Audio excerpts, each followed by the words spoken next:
The development of tourism contributed to Friglish becoming the most prominent language in the world.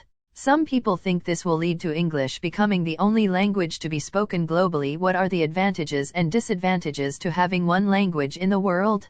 It is thought by some people that English, which is now the most widely spoken language in the world, may one day predominate over all other languages and result in their eventual disappearance.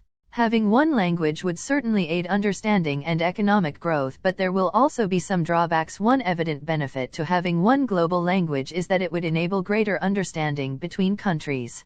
In other words, if everyone spoke one language, there would be complete understanding between not only countries but all people throughout the world, which would promote learning, the flow of information and ideas. Another reason that one language would be advantageous is that it would help economic growth.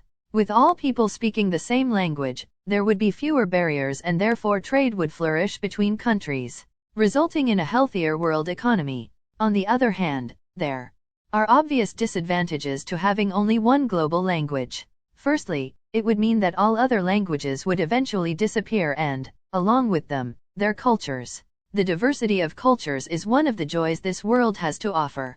Each culture is unique with its own way of life and own perspectives of the world, which would all be lost if there were only one language. Secondly, it would result in the collapse of tourism because there would be no reason to travel for pleasure and interest if all countries had the same language and similar cultures. This would devastate many countries economically that rely on tourism as a source of income. In conclusion, while there are plus points to having one global language, too much would be lost as a result. Maintaining local languages and cultures should be prioritized to ensure a rich world heritage for future generations.